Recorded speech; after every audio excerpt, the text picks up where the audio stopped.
Good morning.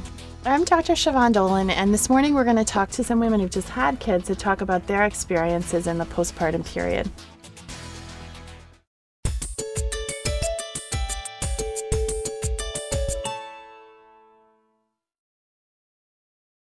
I think women sometimes in the postpartum period do experience some sense that their perfect life with their baby, or they had some notion of what life was going to be like with a baby, and then the reality sets in, which is very little sleep, and you're not actually out in the park playing with this baby. You're with this little newborn, and the needs are great and the stresses are great, and it can be kind of hard. I don't know, did anyone experience that? I know for me there was some transitioning and settling in to do, especially with the first. I didn't find that I experienced that so much. It was more a physical thing for me than anything else. Good. I think I was just really, really happy to be a mom and really excited to have a newborn baby. And probably like a month or two later, it sort of kicked in and was like, we're going to have to hire a babysitter to go out, or, whatever the case may be. But I didn't think that I experienced that.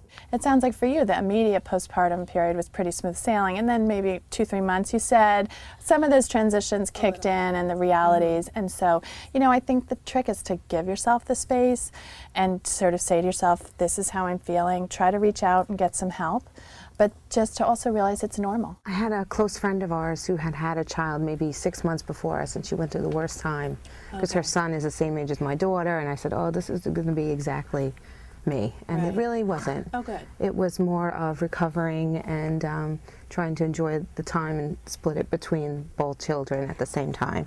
How about you, Emmy? Did you have any challenges with mood? I kind of felt after my delivery that my body was not mine. And so I sort of felt like I was physically there for my baby, but sometimes I was just not mentally there. Like I was looking down my body and so many things were just going on with it that I don't know how to explain it in words. I hear what you're saying, right.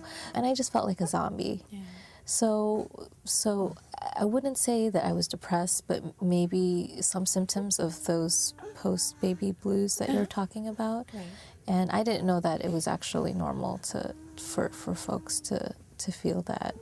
Some women end up experiencing postpartum mood changes, and it can go across the whole spectrum. It can go from just a little bit of ups and downs to what some people might call the blues, where it's mostly down and you feel a little sad.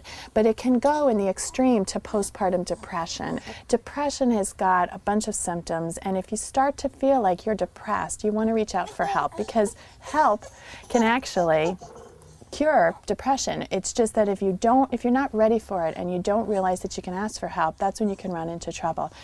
The classic symptoms of depression are trouble with sleeping, either sleeping all the time or not being able to sleep, a lack of interest in things, especially lack of interest in the baby. You can feel guilt about that, another classic sign of depression. Appetite as well. Mostly a lack of appetite can be a sign of depression. Sometimes an over appetite where you never feel full can be a sign of depression. What they call psychomotor retardation, which is a fancy way of saying you feel like that you're just dragging around, you can barely get yourself moving. And then the last and really scary symptom is suicidal ideas. Either suicidal ideas that you might kill yourself, you can't keep going, or sadly, homicidal ideas that you might hurt the baby.